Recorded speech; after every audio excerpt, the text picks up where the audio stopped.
Hi everyone, I'm Jasmine and welcome to my channel. Today we are going to be walking through my process of, well in this case I'm making a coloring page, but I'm also coloring it in, so I guess that's a digital painting, but this isn't usually how I would approach that. Also, I use the word usually loosely because I've only had my iPad or like the ability to make digital artwork for like 3 weeks maybe. So I've only made a few like digital paintings, so I don't have specific techniques yet. For this drawing, I don't have a reference. It's all basically coming from my mind, so that's why I am using more guidelines. But usually if I was drawing from a photo or a reference, I like to draw from the details, kind of like how I've drawn details like the nose, lips, or eyebrows before I've drawn like the big picture stuff like the shape of the hair. Sometimes I've seen people like map out exactly where each part of the face is going to go with guidelines, but that is just too much work for me, so I just trust my gut most of the time. So basically, if it looks good to me and it works, then I don't really care that much how I got there. The only danger is messing up the proportions. That can happen a lot if you don't use guidelines, but like I said, I don't really care that much.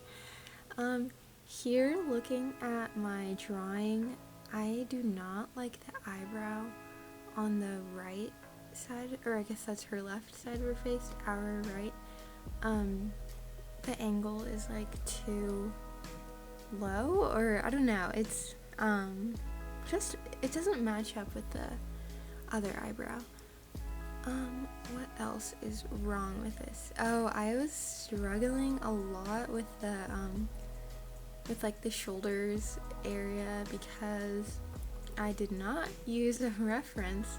So I was trying to, in my head, imagine what someone's shoulders might look like in whatever position I was going for, but I didn't really like it, and then I would look in the mirror to try to figure it out, and I don't know, the shoulders are a little wonky.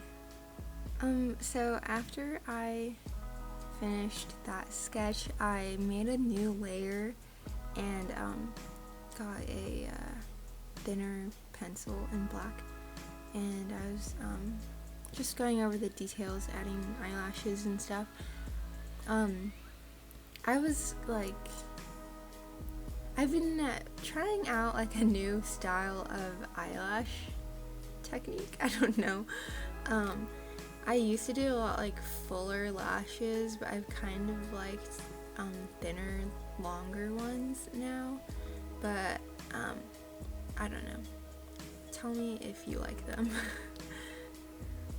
Like I said, I was drawing on a new layer for this part, and to be honest, I do not know how layers work or how digital drawing works in general. Like I see on social media, there are like different tips and tricks on how to do things, but I'm just not technologically advanced enough for those things. I don't know. Like sometimes I've seen people do something where like when you color in something, it will stay inside the lines. I don't know how to do that, or like what that's called, or anything like that, because whenever I try to do it, it just like goes everywhere, so I don't know how that works. If you want to educate me, please do. I'm using what's it called? I think it's like autodesk sketchbook or something like that, or auto sketchbook, I don't know. it was free. I am not going to pay for Procreate yet at this point. Yeah. I mean, I think it works fine. Like, I've been satisfied with everything. Maybe you don't need to buy any fancier software. I don't know. As long as it looks good, like I said, I don't really care. This drawing, like I said earlier, is for a coloring page on my Etsy shop. In my head, coloring pages don't really have as much detail as this drawing, but I have found that a lot of people like what are called grayscale coloring pages. It's basically just like already detailed or shaded in. I don't know. So that's what I was kind of going for this coloring page. In a minute, you'll see the finished product of the coloring page. It's a little bit different to draw for a coloring page as opposed to just drawing, you know, for a regular drawing. For example, like, I wanted to make sure that people could use, hopefully, that they could use whatever colors they wanted. So for the hair, I wanted to make sure that the shadows weren't too dark, so that like if someone wanted to do a pastel colored or like a bleach blonde colored hair, it would work out, you know. Here I'm trying like a new thing that I've never done before, because you can't really do it on paper or like traditionally, I guess. So like what I did was I what's it called, like I blocked in the colors, I think. Like for the skin, I put the same skin color over the whole thing and then went over it to add specific colors, I guess. I've never done that before. I don't really know if I like it very much, but I've seen people on the internet do it, so I wanted to give it a try.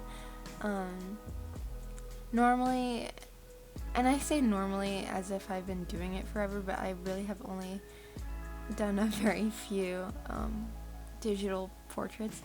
But for my other ones, I did not put like a flat color over the whole thing and then do the details on top. I just started with the details, I guess, or maybe I'll do another video in the technique that I'm describing, but it was more like I just put down each color where it was supposed to go and then blended it together.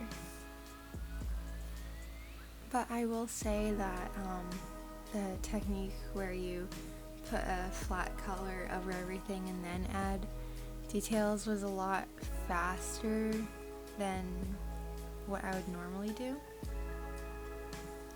Like, for example, one of my other like traditional paintings would have taken like 12 hours or would have taken multiple days to do, but now I can do a digital painting in like a day or 2 days, or I often